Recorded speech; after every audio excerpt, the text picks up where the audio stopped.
Sa video na ito ay pag-usapan po natin ang napakainit na balita mula kay US President Donald Trump. Ayon po sa kanya ay tinalo na raw ng Amerika ang China pagdating sa crypto. Yan, ang source po ng balita natin dito ay ang The Crypto Basic. Yan, grabe, ibang klase na talaga ang labanan ngayon. Hindi lang sa ekonomiya, pati na rin sa digital assets tulad nila Bitcoin, Ethereum, XRP, Solana at saka Cardano. Ngayong taong 2025, hindi na lang ito simpleng usapin ng teknolohiya or investment.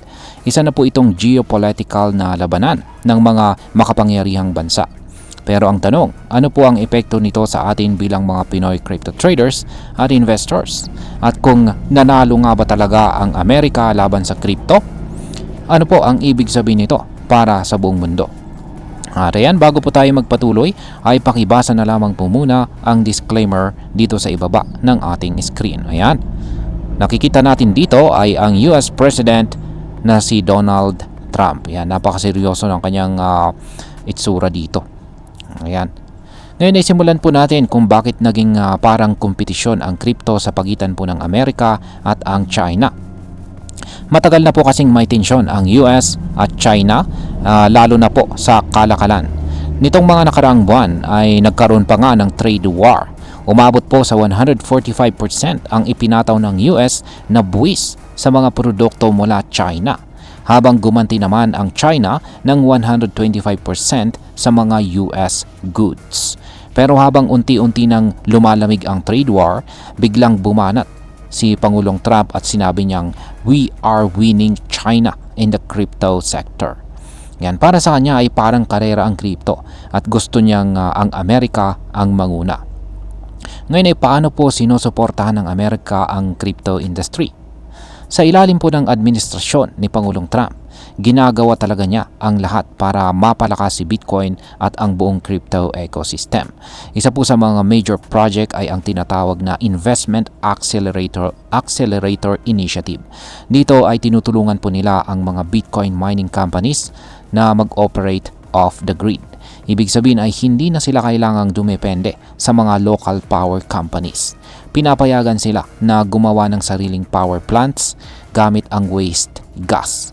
Ito yung mga nasasayang na enerhiya na galing po sa langis o natural gas. Mas pinadali rin ang pag-set up ng mining facilities sa mga strategic na lugar. Kaya si Bitcoin masaya na dahil mas maraming mining operations, mas secured ang kanyang network. Ngayon ay ano naman po ang ginagawa ng China sa crypto?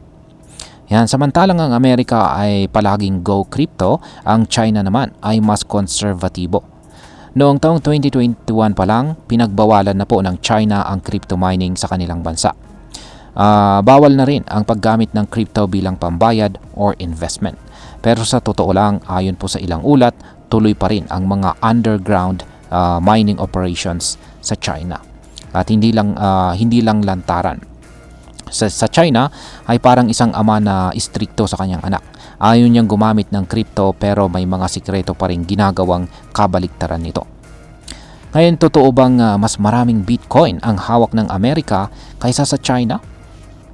Isa po ito sa mga pinaka-interesting na bahagi ng kwento. Ayon po sa datos, may hawak pa rin ang China na halos 194,000 na Bitcoin kahit ipinagbabawal nila ang crypto. Ang tanong ay bakit kaya? Mukhang ayaw po nilang iwanan ang Bitcoin kahit may tampo. Pero ang Amerika, mas marami po ang hawak nila. Nasa 198,012 na BTC. Nakuha nila ito mula sa mga civil at saka criminal forfeitures o mga kaso kung saan kinumpiska ang crypto mula sa mga krimen. Makikita natin na kahit sa parte ng Bitcoin holdings, yan, lamang ang US. Ngayon ay ano po ang ginagawa ni Pangulong Trump para palakasin pa ang crypto? Aba, hindi lang si Pangulong Trump ang pro-crypto, pati ang pamilya niya ay involved. May sarili pa silang crypto project na tinatawag na World Liberty Financial. At ayon po kay Eric Trump, yan, anak po siya ni Pangulong Trump. Personal na may hawak si President Trump ng maraming Bitcoin. Bukod pa dyan, nagtalaga si Pangulong Trump ng mga pro-crypto officials sa kanyang administrasyon. At heto pa, naglabas siya ng executive order para magtayo ng isang National Crypto Reserve. Parang bangko ng gobyerno na may hawak ng mga top crypto tulad po ni Bitcoin at Ethereum. Ibig sabihin ay gusto talaga ni Pangulong Trump na maging sentro ang Amerika ng buong mundo ng cryptocurrency. Ngayon ay bakit naman po importante ang crypto regulation para sa Amerika?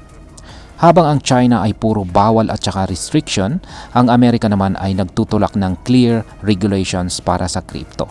At bakit po ito mahalaga? Kasi kung malinaw ang batas, mas maraming investors ang papasok, mas maraming kumpanyang papasok, at mas lalago ang industriya. Ayon ng mga negosyante ng uncertainty, gusto nila ay klaro or malinaw ang rules. Kaya kung may malinaw na crypto laws or batas, tiyak na lalaki pa ang tiwala sa digital assets. Ngayon ay pag-usapan naman po natin ang epekto nito para sa atin bilang mga Pinoy crypto traders or investors or crypto enthusiasts. Yan, malaki po ang epekto nito mga ka-crypto. Una, kung mas lumakas ang Amerika sa crypto, malaki ang posibilidad na mas magiging mainstream ang paggamit nito. Kapag naging mas legit at saka regulated ang crypto sa mga bansang tulad ng US, mas maraming global companies ang mag-i-invest. At syempre, mas maraming oportunidad para sa mga crypto investors dito sa Pilipinas. Pangalawa, mas magiging stable po ang presyo ng mga coin tulad ni Bitcoin at ni Ethereum.